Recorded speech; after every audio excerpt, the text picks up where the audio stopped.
আজ আমি এমন একটি নাস্তা তৈরি করে দেখাবো যেটা একবার খেলে স্বাদ একদম মুখে লেগে থাকার মতো। কথায় বলা যায় এটা স্বাদ একদমই সেরা। তোমরা বাসায় একবার তৈরি করে খেলেই বুঝতে পারবে যে এটা খেতে কতটা ভালো লাগে। নাস্তাটি তৈরি করে নেওয়ার জন্য এখানে আমি 1 কাপের থেকে একটু বেশি হবে পানি নিয়ে নিচ্ছি। টেস্ট অনুযায়ী লবণ দিয়ে দিলাম।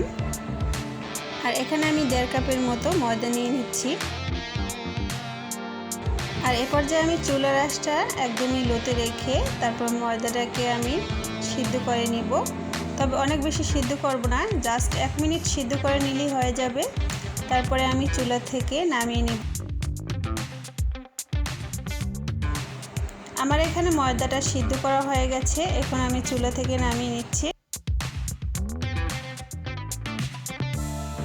ময়দাটা আমি হালকা গরম থাকা অবস্থাতেই মেখে নিচ্ছি। একটু ভালোভাবে মেখে নিতে হবে।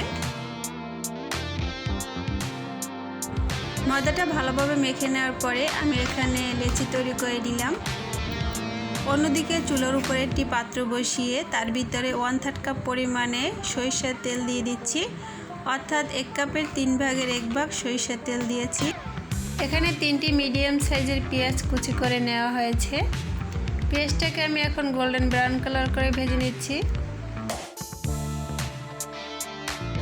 পেঁয়াজটা হালকা ভেজে নেওয়ার পরে এর ভিতরে আমি এখন দিয়ে দিব কাঁচামরিচ কুচি, দিয়ে দিচ্ছি আমি টেস্ট মতো লবণ, হালকা পরিমাণে মরিচের গুঁড়া, 1/2 চা চামচের মতো হলুদের গুঁড়া দিয়ে এখন আমি আবার একটু নেড়ে চেড়ে অল্প একটু ভেজে নিচ্ছি।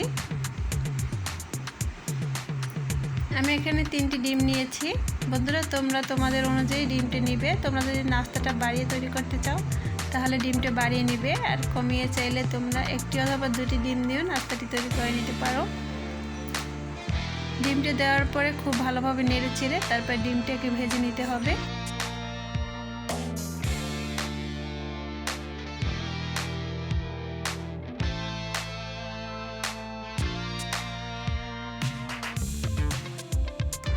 আর আমি কিছু ধনেপাতা কুচি দিয়ে দিচ্ছি।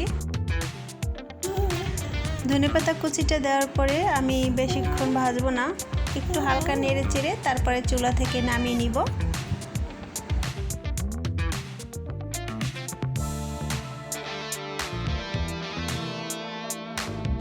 আমার তৈরি করে রাখা লেচি থেকে একটি লেচি এখন বেলে নিচ্ছি।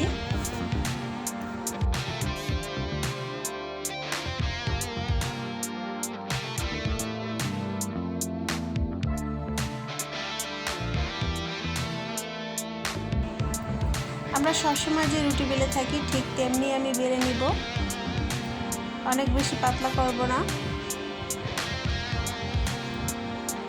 রুটিটা বেলে নেওয়ার পরে আমি রুটির চারপাশ থেকে একটি ছুরি দিয়ে কেটে নিচ্ছি,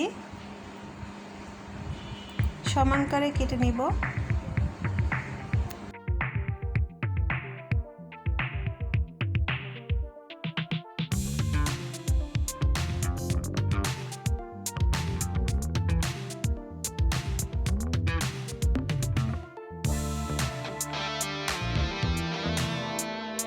আমি যে পুরটা তৈরি করে রেখেছিলাম সেখান থেকে কিছু পুর দিয়ে দিচ্ছি।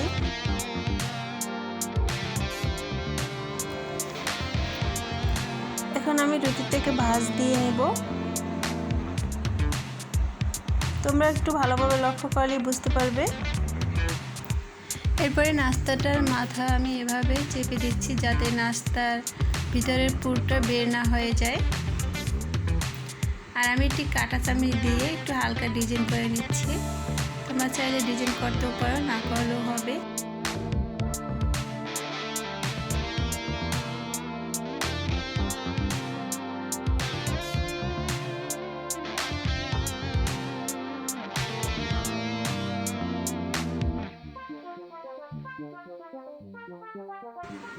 ঠিক একইভাবে আমি সব নাস্তাগুলোকে তৈরি করে নিব। আমার এখানে নাস্তাগুলো তৈরি করা হয়ে গেছে। এটি প্যানের ভিতরে আমি কিছু রান্নার তেল দিয়ে গরম করে নিয়েছি। এর ভিতরে আমি এখন নাস্তাগুলোকে দিয়ে ভেজে নিব।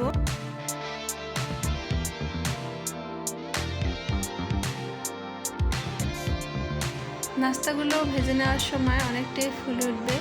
দেখো অনেকটাই